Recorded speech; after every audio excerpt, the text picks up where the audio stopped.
Well, welcome to the review for the review topics from semester one we've been working on for the last few weeks. This is our first test, so it's an important one. I wanted to tell you that there's going to be 20 multiple choice questions. You're going to get two opportunities to take it. The first opportunity, of course, you're going to be seeing the problems for the first time. The second time through, you're going to get to see the same problems the second time.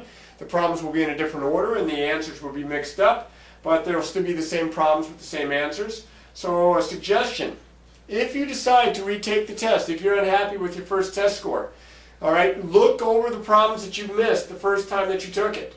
It does not make any sense for you to take it, see what your grade is, and then retake it without figuring out what you did wrong so that you don't make the same types of errors again. I would even suggest getting some paper out, writing down some notes from the ones that you got right as well as the ones that you missed so you can figure out what you did wrong so the second time through you'll do better. Now, this particular test is made up of three main types of problems. You have operations of signed numbers, positives and negatives, not just integers, but also a few fractions and such mixed in. You have simplifying and evaluating, simplifying expressions by distributing, getting rid of parentheses, and by combining like terms. Evaluating is where we substitute numbers in for the variables to determine what the expression is equal to. And the majority of your test, solving equations. I would say at least half of this test is on solving different kinds of equations.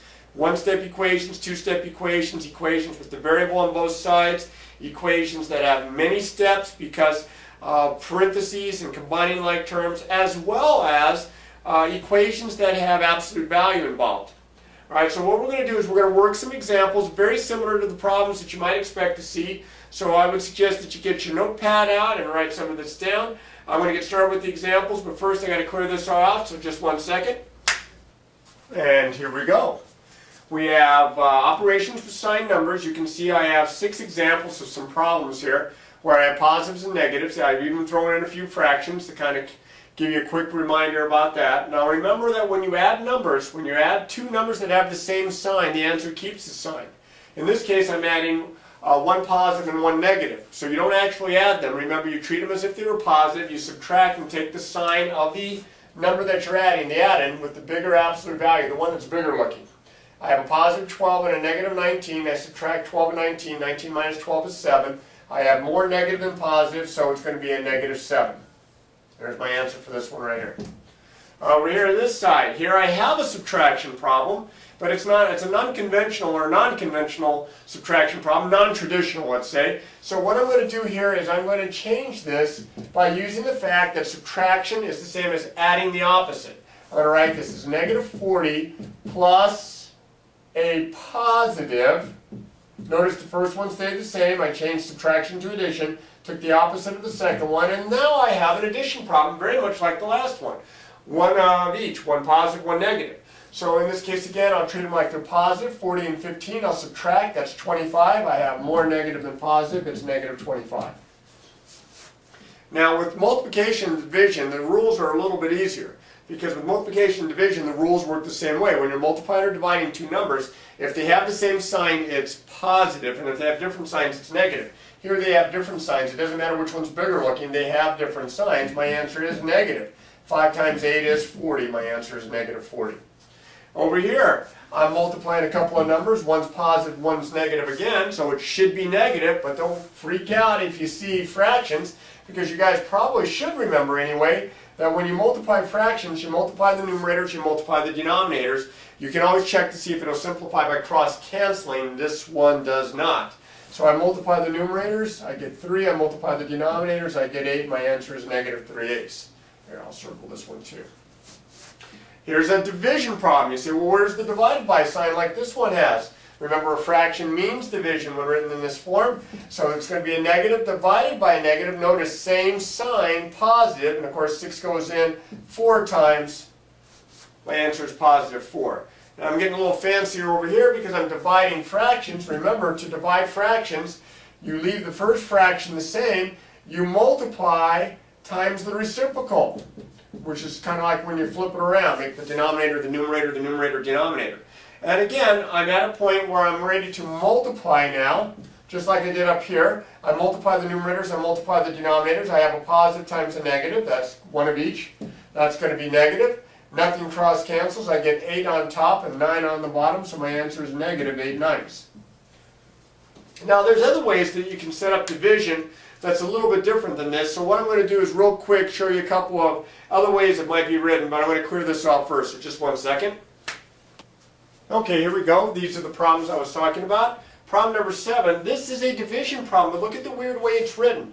With the way it would be typed on the computer, you're going to be using this backslash here to represent the fraction bar for the division. This is 1/3 divided by negative 4/5. Now we did a division problem with fractions not that long ago. This is 1/3 times the reciprocal, this would be negative 5/4. I have a positive times a negative, so it's negative. Remember, same sign positive, different signs negative. I multiply the numerators, I multiply the denominators, nothing really simplifies here. I'm going to get negative 5/12. Now on this guy way over here, this is negative 3/4 divided by 12. Divided by 12. I've just written it out. This is the same as, because this is a fraction, I'm going to write 12 as 12 over 1. This is negative 3/4 times the reciprocal, which is 1/12. And for the third or fourth time in a row, I'm multiplying a positive and a negative, so we should know by now that's negative. And in this case, the first time, I can simplify by cross-canceling. 3 goes into 3 once, goes into 12 4 times. 1 times 1 on top, 4 times 4 on the bottom, and I have negative 1/16 to go along with this one right here. And that's the different kinds of things that you might see as far as adding, subtracting, multiplying, dividing the sign numbers. Now down here I have some examples where you may be asked to simplify an expression, which we do when we're solving certain types of multi-step equations. Here, remember, we are adding only if they are like terms. Like terms, remember, terms are things that are added or subtracted. Like terms, they would have the same variable and the same degree, or in this case, x in all 3 terms. This is 3x, this is 15x, and even though this doesn't have a number in front of it, this is like a 1x right there. So I add them just like I add apples. If I added 3 apples and 15 apples and 1 apple, I would end up with 19 apples. Well, I add 3x and 15x and 1x, and I end up with 19x. Over here, this is a slightly different type of simplifying problem. This is a problem where we have to get rid of the parentheses with the number out in front multiplied by it by distributing. And so I distribute the 7 over this difference. 7 times 2x is 14x. And you say, well, how can you multiply those? This one doesn't have a variable. You can multiply any of the expressions. It's only when you're adding or subtracting do the variables have to match up for like terms. And then 7 times minus 3 minus 7 times 3 is 21. Now these are not like terms, even though they're being subtracted. This one has a variable, this one does not. That's as far as you go. Over here, it's a combination of both things that I was just talking about. I have to distribute to get rid of the parentheses here, and I get 8 plus, this would be 4x, minus 4 times 5 is 20. Now I do not multiply the 4 times the minus x. It's outside of the parentheses, so that just tags along. And now I look for like terms. I have like terms here and here. This is 4x, this is minus 1x, so that's 3x. This is a positive 8, this is a minus 20. You're adding a positive 8 and a negative 20, that's a negative 12, which I'm going to write as minus 12. And that's how that one simplifies. So I went through that too quickly. Rewind, go back, and look through it again to make sure you understand this, because you could see stuff very similar to this on the test. So let me go ahead now and clear this off. There we go, much better. Now, what I'm going to do here, there's an example of us evaluating an algebraic expression. Evaluate, remember the key there is the word value. That's the base word in there. That means find out what it's worth. So we're going to have to substitute the values for the variables in for the variables into the expression itself. I'm going to substitute 8 in for x. I'm going to substitute negative 23 in for y. I get 8 plus negative 23 divided by 3. Now here's where, knowing my sign numbers, I have to add up top. 8 plus negative 23, you have one of each, and you're adding. One negative, one positive, subtract, take the sign of the bigger looking one. It's going to be negative 15 on top divided by a positive 3. Well, a negative divided by a positive, different signs. It's going to be negative. My answer is negative 5. A lot of steps there. Down here I'm going to start some of the equations. As I mentioned before, a majority of the tests are solving equations, so we'll start off with some one-step equations. I put the variable on the right side just to make sure you remember that it doesn't always have to be on the left. Look to see what's being done to your variable. In this case, I'm subtracting 6 from x. Do the inverse operation of subtracting 6, which would be to add 6. So I'm going to add 6 to both sides. 10 plus 6 is 16 over here. These 6's cancel out. That's the whole reason why I did that. And it leaves the variable, and there's my answer. Over here, it's a very similar problem. The variable also on the right side. But now it's a negative 5.5 being added. So you think, well, if I'm adding, I should subtract. That's the inverse of adding. But it's a negative. So what I'm going to do is I'm going to get rid of a negative 5.5 by adding its opposite. I'm going to add a positive 5.5 to both sides. Now I have to be really careful with my decimals. I added 5.5 to the left. I'm adding 5.5 to the right. Now be careful here with your arithmetic. When you're adding two numbers, different signs, you have to subtract. And if I'm going to subtract, I want to line up my decimal point. So I'll do that. I'll set it up. Decimal point comes straight down. That's a 5, that's a 4, that's a 2. I have more negative than positive, so I get negative 24.5. And on the right side, those are going to cancel out. That's the whole reason why I did it. And it leaves just the variable y by itself. And there's my answer. The third one here, it's a one-step equation, but now my variable is being multiplied by a number, negative 2. I'm going to do the inverse of multiplying by negative 2. The inverse would be to divide by negative 2. Both sides. I write my division like a fraction. These will cancel out nicely. And I'll get m equals a positive 40 divided by a negative 2. Remember, different signs, it's negative, and 2 goes in 20 times. And there's my answer for the third one. So we're going to do some more equations. We're not done with the equations yet. These are some of the simpler ones. We'll work our way up to the ones that require a few more steps. But we're going to go ahead and clear this off first. Here are some more equations that will work out really nicely with what we need. I have a couple more one-step equations to begin with. My variable is x. It's being divided by 7. The inverse of dividing by 7 is to multiply by 7. So I'm going to multiply both sides by 7. Positive 7. This 7 and this 7, this is like 7 over 1. It'll cross-cancel right out with the 7 in the denominator, leaving x all by itself. And then, of course, over here, I'm multiplying a positive times a negative. Different signs, my answer is negative, negative 14. This one over here, my variable is y. It's being multiplied by negative 3/5. Now, to undo multiplication, we normally divide, but I don't want to divide by a fraction because I know that's the same as multiplying by the reciprocal. So I'm going to cut out that middle step. I'm going to solve this by multiplying both sides by the reciprocal of negative 3/5, which is negative 5/3. Hopefully this isn't too sloppy. Negative 5/3 times both sides there. Let's see if we can do a little bit better with the equal sign. On the left side here, negative 5/3 times negative 3/5. These are reciprocals. That's just 1. I get 1y, which is y. Over here, I'm multiplying a fraction times a whole number, so I'll put the whole number over 1, so I get the fraction effect, and I can cross-cancel. By the way, negative times positive is negative. 3 goes in that once, goes in that 5 times. I get 25 over 1, or negative 25. The next example is a two-step equation. There are two things being done to my variable x. It's being multiplied by 2, and there's a 3 that's added to it. Remember, on the two-step equations, we undo the addition or subtraction step before we undo the multiplication or division step. Just the opposite of the order of operations. So I'm going to get rid of the plus 3 here by subtracting 3. And of course, if I do it to the left side, subtraction property of equality, I have to do it to the right side. These cancel. I get 2x is equal to 8. Now I'm going to solve this by getting rid of the 2 that's times my variable. So the inverse of multiplying by 2 would be to divide by 2, both sides. And I get x equals 4, and there's my answer there. More two-step equations. More following the same procedure. Undo what's being added or subtracted first. See the two things being done to the variable x, being multiplied by 4 and 15 being added to it. Don't get weird if the variable's on the right side, it's still going to work. I'm going to undo the 15 first. I am going to subtract 15 from both sides. 51 minus 15 is 36, and then on the right side these cancel and I get 4x. Now it's a much simpler equation. I'm going to finish this multiplication by 4 by dividing. I'm going to undo it by dividing by 4.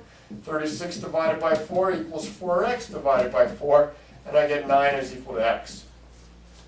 All right, or x is equal to 9 if you want to write it the other way around. Over here, same kind of problem. The variable's on the left side. I'm going to undo the subtraction this time before I undo the multiplication.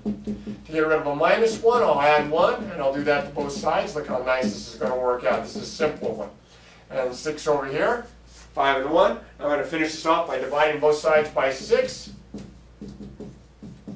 And I get x is equal to a positive 1. Now, the one-step and the two-step equations primarily are the easier of the types, but I want to show you some of the other ones just to make sure you haven't forgotten. So let me go ahead and clean this off. All right, these are the last 4 examples I'm going to work out for you. And again, these are somewhat similar to the problems that you'll see when you take the test. So really look these over and take some notes. I'm going to go ahead and solve this one here by undoing the stuff around the variable. This is actually another two-step equation. It's just got a little bit of a twist because of the fraction. We still get rid of the 7, and you say, well, it's being subtracted. No, this is being subtracted from the 7. It's a positive 7. I got to get rid of a positive 7 by subtracting 7 from both sides. So I'm going to subtract 7 from both sides. These will cancel, and I'll get minus here. Negative 2/3 x is equal to 4. 11 minus 7 is 4. Now here's a fraction in front of the variable. We talked about this before. We'll undo it by multiplying both sides by the reciprocal, which the reciprocal of negative 2/3 is negative 3/2. Hopefully you can read this okay. I multiply the left side by negative 3/2. I'm going to multiply the other side, the right side, by negative 3/2. These are reciprocals. When you multiply reciprocals, you just get a factor of 1. So this is 1x or x. On the right side, you have a fraction times a whole number. Put it over 1. Look at this. It cross cancels just like I knew what I was doing. This is going to give me negative 6 over 1, or negative 6. All right, up here, I'm going to solve this equation right here by getting the variable on one side only. Notice that's the key difference in this problem. The variable's on both sides. I can get rid of the 2x or the 4x. I usually get rid of the one that's a smaller coefficient. I'm going to get rid of the 2x on the left side. And this is where we use the addition and subtraction properties of equality. To get rid of a positive 2x here, I am going to subtract 2x from both sides. And you'll see what I mean by it disappearing from the left side. And I get negative 3 equals, combined like terms, 2x plus 9. Now what remains is a two-step equation. I'm going to undo the stuff around the variable. I'm going to subtract 9 from both sides. And I get negative 12 equals 2x. These are going to cancel out. Now I'm going to divide both sides by 2, and I get negative 12 divided by 2 equals 2x divided by 2. And if you can still see this, I get negative 6, negative divided by positive is negative, equals x. And there's my answer there. Okay? Over here, variable on both sides, but a little twist. They've got parentheses here, and I've got to deal with those because I can't get the variable on one side only if these parentheses are kind of messing me up. So this is where we distribute. I did an example with distributive property earlier. This is 3x minus 3 equals 2x plus 7. Now I'm going to finish this one off by getting the variable on one side like I did before. I have less x's on the right, so I'm going to subtract 2x from both sides. Can we agree to that? That we're going to subtract 2x from both sides? Okay, 3x minus 2x, that's 1x or x, minus 3 equals 7. Look how simple this equation turned out to be. I'm going to add 3 to both sides to get rid of the minus 3, and I get x is equal to 10. The last problem that I have here is one that involves absolute value. Now, the absolute value has to be positive, and you see on the right there, it's a positive 9. If this was a negative number over here, there wouldn't be a solution, it'd be a contradiction. It'd be no answer, no solution, empty set. But this is a positive number, and the only two numbers that I know whose absolute value is 9 would be 9 and negative 9. So I'm going to set the stuff that's inside the absolute value bars, this expression, equal to 9, and then I'm going to set this expression equal to negative 9. I'm going to solve each one of these two-step equations, and I'm going to get two answers on this one. I'll subtract 3, and I get 2x is equal to 6. I'm going to divide both sides by 2, and I get x is equal to 3. Over here, this is the word or. It's just terrible handwriting. I think we can agree to that. And then over here, I'm going to subtract 3 from both sides. And I get 2x is equal to negative 12. Remember, you have a non-traditional subtraction problems like adding the opposite, -9 plus -3, -12, and then I'm going to divide both sides by 2, and I get x is equal to -6. So I have two answers. Now don't think that the two answers have to be opposites. That's not normally the case. So what I've done are some examples of problems that you will be responsible for when you take the test. So before you take the test, go back, look through your worksheets, go back, look over your notes, and remember always, practice, practice, practice.